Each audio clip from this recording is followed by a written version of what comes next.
Mesdames et messieurs, bonjour. Je viens parce qu'il y a un débat d'idéologie actuellement concernant la constitution de notre pays. Et il s'avère que les gens qui ont combattu, tous ceux qui ont réellement combattu, qui ont mené ce combat, le combat de la libération du Gabon, sont encore les mêmes qui sont dehors aujourd'hui pour pouvoir démontrer aux Gabonais que il n'y a pas que en l'espèce l'argent et les nominations qui peuvent faire chou gras. Parce qu'il y a aussi l'idéologie, il y a aussi la partie idéologique qui fait que nous défendons, les activistes défendent des idées pieuses et nobles. La constitution là ne peut pas passer en force, je vous assure. La constitution là ne peut pas passer en force. Et même s'il arrivait qu'elle passe, elle va desservir énormément. Attendez, monsieur Fumboula quand même, monsieur Geoffroy Fumboula, vous saviez, quand vous étiez à Libreville, on avait beaucoup de respect pour vous. On a eu beaucoup, j'ai encore du respect pour vous. Mais je ne puisse pas comprendre qu'aujourd'hui, vous puissiez nous faire passer un message du style que oui, la Constitution, elle est vraiment que le toilettage de cette Constitution, que cette Constitution qu'on veut nous présenter aujourd'hui, qu'on veut nous vendre aujourd'hui dans son ensemble, hein, le bébé sorti du bain, et puis on va jeter le bain avec le bébé. C'est franchement pas possible, quoi. C'est franchement pas possible. Réfléchissez un peu quand même. Nous votons non à ce référendum. Nous ne voulons pas de cette constitution qui est en train nous être présentée maintenant aujourd'hui, alors que cette constitution, elle casse énormément, elle va réduire à néant toutes les chances pour lesquelles nous nous sommes battus. Et je me dis encore que oui, nous avons tout à faire. Nous resterons dehors. Oui, les Gabonais de l'étranger, ce sont des gens aigris. Monsieur Fumboula, vous savez, je vais vous dire une chose. Hein. Ceux qui sortent des idées comme ça, ce sont ceux-là qui ont les comptes pleins. Et vous regardez notre combat en combat de réducteurs, en combat de poussins, en combat de cacahuètes, en combat de chocolatine, en combat de croissant. Mais notre combat n'est pas ni un combat de cacahuètes, ni de chocolatine, ni de croissant, ni de bonbons. C'est un réel combat que nous sommes en train de mener et sur lequel nous nous battons quotidiennement et nous ne voulons pas voir apparaître ces injustices-là par le biais de la Constitution. Monsieur Fumboula, quand même, moi j'ai beaucoup de respect pour vous, vous vous êtes battu. Et pourquoi maintenant aujourd'hui nous serions aigris? Pourquoi nous serions maintenant aigris? Parce que nous sommes les étrangers, les combattants gabonais de l'étranger. Pourquoi serons-nous aigris? Heureusement que d'ailleurs, on a cette faculté de regarder loin, de ne pas regarder le tout de suite, quoi. Le tout apprêté, le tout prêt, le tout cuit. Parce que ça, c'est du tout cuit que vous avez aujourd'hui avec monsieur Oligui. Monsieur Oligui ne peut plus s'entendre avec personne. Monsieur Oligui n'a pas d'alliance avec le PDG. Parce que le PDG, nous-mêmes, nous ne voulons pas. Nous combattons cela pour que les PDGistes se réforment. Qu'ils aient envie de faire de la politique, ça c'est leur problème, c'est leur droit le plus absolu. Mais nous ne voulons pas qu'ils viennent vous porter soutien, étant donné qu'eux ils ont échoué dans leur tâche de 56 ans. Et que le Gabon est devenu ce qu'il est devenu aujourd'hui, un village et un endroit qu'on ne reconnaît pas en tant qu'un pays. Quand vous dites aux gens, oui, je suis gabonaise, on va regarder dans la carte. Tout de suite, on tape sur la carte et on regarde. On n'est pas capable. Mais si vous dites par exemple que je suis du Cameroun, du Congo, on vous retrouve tout de suite. On sait qui c'est.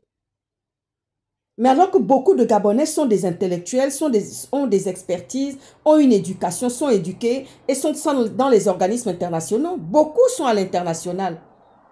Beaucoup prospèrent à l'international. Quand j'entends le discours qu'on est en train de faire sur Christian Rekoula, puis sur M. Moulenda en disant ceci, M. Moulenda n'a même plus besoin de parler de lui. Il n'a pas besoin de parler de lui. Même s'il n'a pas un travail qui est axé directement dans ce qu'il est en train de faire, Monsieur Moulenda est connu. Il n'y a qu'à aller chez l'Harmattan pour commander ses livres. Monsieur Moulenda a soutenu, Monsieur Moulenda a travaillé pour un grand journal au Gabon, qui est l'Union, dont il était le chef de service. Donc ça, il n'y a plus rien à démontrer. Quel Gabonais à l'étranger qui est aigri? Parce que nous ici, on a toutes les libertés. On a les soins, on a le logement, on a la sécurité, on a la santé. Qu'est-ce que tu vas venir demander à quelqu'un? Si tu as déjà ça réuni, tu as tous tes droits qui sont là. Tu as les partenaires sociaux aussi qui sont là. Tu as toutes les personnes autour de toi. S'il suffit que, bon, tu es malade, tu ne peux plus, tu en arrêt maladie, Tu sais que tes indemnités seront payées, remboursées parce que tu es en arrêt maladie. Mais au Gabon, ce n'est pas le cas. Si tu es malade, c'est perte sèche. Tu n'as pas un service qui te rembourse. Tu n'as pas une sécurité sociale qui va te rembourser les jours d'ITT, les jours d'arrêt maladie. Alors que c'est un grand pays avec des richesses. Qu'est-ce que vous voulez faire du Gabon? Personne ne connaît le Gabon. Personne. Même si vous venez en mission, vous allez en parler. C'est votre interlocuteur là autour qui s'est renseigné, qui s'est approprié le sujet concernant le Gabon, combien de millions d'habitants, la superficie du Gabon, les richesses, les mines, tout ce qu'il y a dedans, et puis basta. C'est tout. Nous ne sommes producteurs. Nous ne produisons pas nous-mêmes notre propre richesse. C'est ce que j'ai toujours dit. La richesse intellectuelle, oui. Parce que nous sommes en train de produire aujourd'hui une richesse intellectuelle. Et moi, je le vois dans le côté des activistes. Parce que même nous qui venons parler aujourd'hui, mais qui a commencé à vendre, qui a commencé à vendre positivement le Gabon, qui a commencé à démontrer positivement le Gabon, on nous reconnaît une expertise, c'est que les Gabonais ont cette expertise d'être des combattants. Et ce n'est pas d'aujourd'hui, c'est depuis la colonisation. Depuis la colonisation, les Gabonais sont devenus experts en matière d'activisme.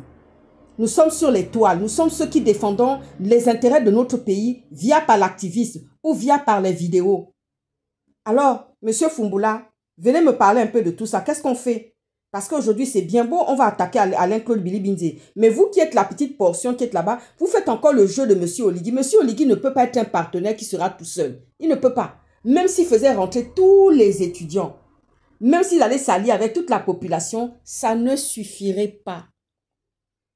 Parce que M. Oligui n'est pas politicien. M. Oligui n'a jamais travaillé dans la politique. Il est militaire de base.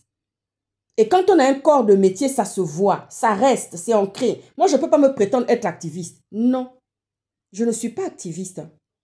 Je viens dénoncer des faits, je viens faire des propositions, je viens apporter mon expérience, mon expertise, mes connaissances, sur le plan de mes formations, sur le plan de mon expérience professionnelle. C'est ce que je viens apporter ici dans les vidéos. Mais de là à dire maintenant que je suis activiste, non, je ne suis pas du tout activiste. Je n'en ai pas le manteau, je n'en ai pas la carrure et je n'en ai pas la force ni le mental pour venir faire ça. Je suis honnête pour le dire. Parce que ceux qui sont devenus activistes aujourd'hui par la force même des choses, franchement, chapeau, c'était leur destin, c'est leur destinée et on le voit qu'ils réussissent bien là-dedans. Voilà, si on fait un débat entre des gens qui rentrent au jour d'aujourd'hui sur la place des idéologies à défendre ou à débattre sur un plateau ou par rapport à des vidéos, moi, j'en ai pas, voilà, je ne suis ni journaliste, mon papa est journaliste politique, voilà, mais je n'en ai pas la carrure de venir bavarder ici.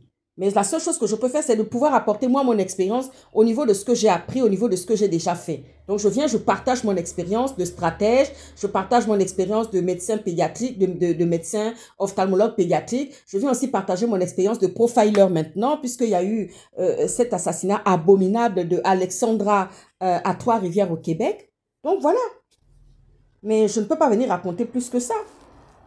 Donc, Monsieur Foumbula, qu'est-ce qu'on fait de cette constitution? Parce que cette constitution, nous allons la vomir jusqu'à ce qu'elle disparaisse de tout ce qui a été voté. Bon après-midi.